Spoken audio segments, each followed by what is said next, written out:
धुळे जिल्ह्यातील शिरपूर चोपडा मार्गावर झालेल्या भीषण अपघातात 2 जिवलग मित्रांचा जागीच मृत्यू झालाय। रात्री सुमारे 10 वाजण्याच्या सुमारास भाटपुरा येथील चेतन गुजर आणि कल्पेश गुजर हे दुचाकीवरून घरी परतत असताना जळगावहून शिरपूरकडे येणाऱ्या भरधाव बसनं त्यांच्या दुचाकीला जोरदार धडक दिली। धडक इतकी भीषण होती की बसनं दुचाकीसह दोघांना सुमारे 10 ते 15 फूट फरफटत नेल्याने दोघांचाही जागीच मृत्यू झालाय।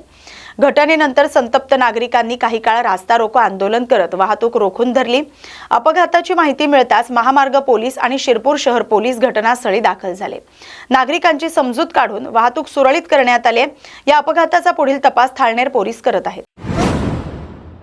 सांगली जिल्ह्यातील जत तालुक्यात 2019 मध्ये घडलेल्या महिला अत्याचार प्रकरणात जिल्हा आणि सत्र न्यायालयाने आरोपीला 20 वर्षांच्या सक्त मजुरीची शिक्षा सुनावली। बस स्थानकावरून पीडित महिलेला कारमधून बसवून निर्जल ठिकाणी नेत चाकूचा धाक दाखवत अत्याचार करण्यात आला होता। तसंच तिचे सोन्याचे दागिने आणि मोबाईल हिसकावून जीवे मारण्याची धमकी दिल्याप्रकरणी जत पोलीस ठाण्यात गुन्हा दाखल झाला होता। या प्रकरणात न्यायालयाने दोषी आरोपीला कठोर शिक्षा सुनावत महत्त्वाचा निर्णय दिलाय।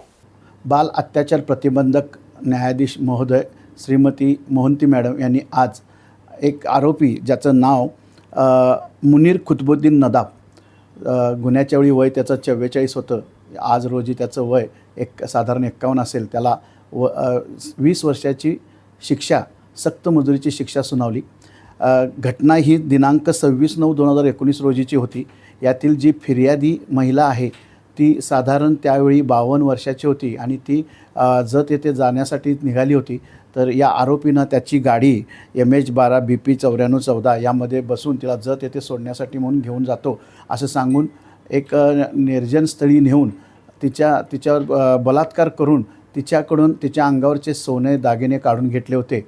या दृष्टीनं वास्तविकता परिस्थितीजन्य पुरावा होता, परंतु यातील फिर्यादी ही वयोवृद्ध महिला असतानासुद्धा तिनं धाडस केलं, फिर्याद दिली आणि कोर्टामध्ये साक्ष ही घडलेल्या घटनेनुसार दिली। त्या साक्षीचा तसेच डॉक्टरच्या साक्षीचं महत्त्व समजून एकूण 15 साक्षीदार आम्ही तपासले होते। त्या सर्व साक्षीचे अवलोकन करून सन्मान्य न्यायाधीश श्रीमती मोहंती मॅडम यांनी या आरोपीस 20 वर्ष सक्त मजुरीची शिक्षा दिलेली आहे।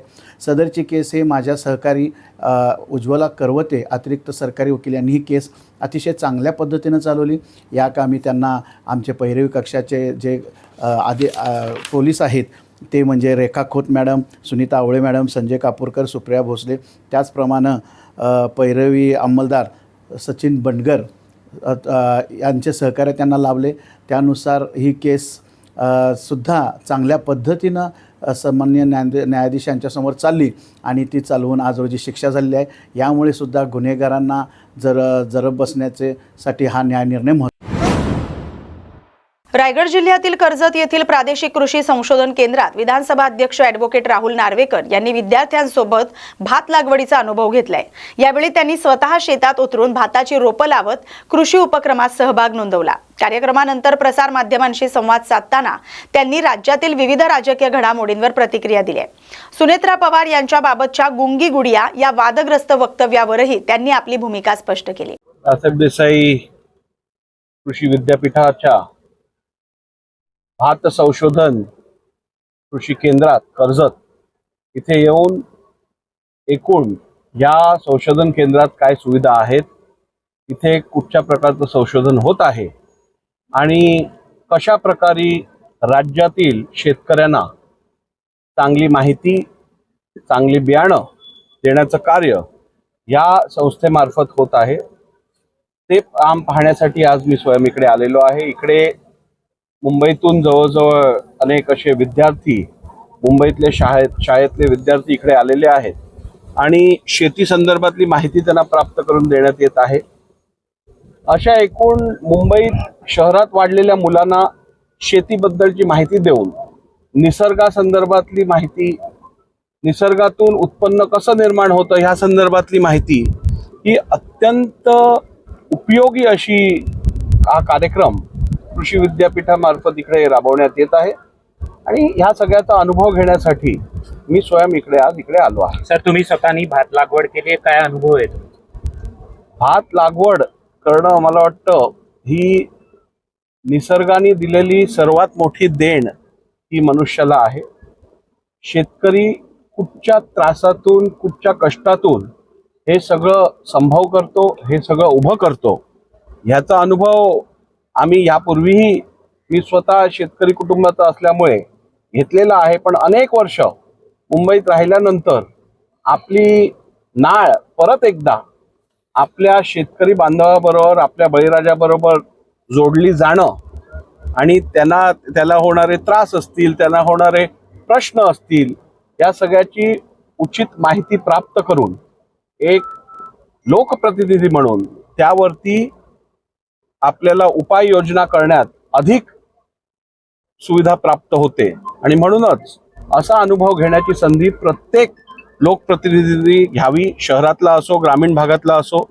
आणि माझ्या शुभेच्छा. केंद्राचं काम अत्यंत चांगलं चाललेलं आहे. संशोधन लॅब्स मी त्यांच्या बघितल्या, रिसर्च लॅब्स बघितल्या. त्या रिसर्च लॅबॉरेटरीमध्ये ज्या बियाणं निर्माण करायला जवळजवळ 6 महिन्याचा वेळ लागतो, तो अर्ध्या वेळेत आता ह्या लॅब्समध्ये ते बियाणं तयार करण्यात येतं आणि त्याचा फायदा निश्चितपणे शेतकऱ्यांना, बळीराजाला आपण मिळवून देऊ. निश्चितपणे कोकणाच्या शेतकरी पण हा कष्टकरी आहे. खूप मेहनत घेऊन कधी पूर असतो, कधी दुष्काळ असतो, कधी अतिवृष्टी येते, या सगळ्याचं सामोरे करत कोकणातील शेतकरी हा अजूनही ताठ उभा आहे. आपण अनेक वेळा बघितलं आहे कोकणातली आंब्याची झाडं असतील, लागवड असेल, आंब्याच्या झाडांना होणारं नुकसान, काजू पिकाचं होणारं नुकसान, हे निसर्गाच्या एकूण क्लायमेटिक निसर्गाच्या एक प्रकारे आपण बघितलं तर त्यांचा लहरीपणा बघितला तर खूप नुकसान आपल्या शेतकऱ्याचं कोकणातल्या पण होत असतं. याबद्दल दुमत नाही. शासनाकडनं अनेक वेळा एकूण ह्या नुकसानाची भरपाई करण्याची कार्य केलं गेलं आहे. आपण बघितलं असेल हल्लीच आंबा शेतकरी असेल किंवा काजू बियाणा बागायतदार असेल, या सगळ्यांना पण अनेक वेळा शासनाकडनं मदत दिली गेली आहे. पण जर का ह्यात कुठे कमी पडत असेल तर निश्चितपणे विधानसभा अध्यक्ष म्हणून निश्चितपणे ह्यावरती उचित कारवाई करण्यासंदर्भात मी लक्ष घालीन. महाराष्ट्राची संस्कृती ही अगदी वेगळी आहे. महाराष्ट्राच्या राजकीय संस्कृतीत पण महिलेचा आदर आणि आमच्या माय भगिनींचा आदर ठेवणं ही आपली संस्कृती राहिलेली आहे. त्यामुळे अशा शब्दप्रयोग करणं मला वाटतं दुर्भाग्यपूर्ण आहे. आणि ज्यांनी कोणी असा शब्दप्रयोग केला असेल त्यांनी निश्चितपणे खेद व्यक्त करणं अपेक्षित आहे.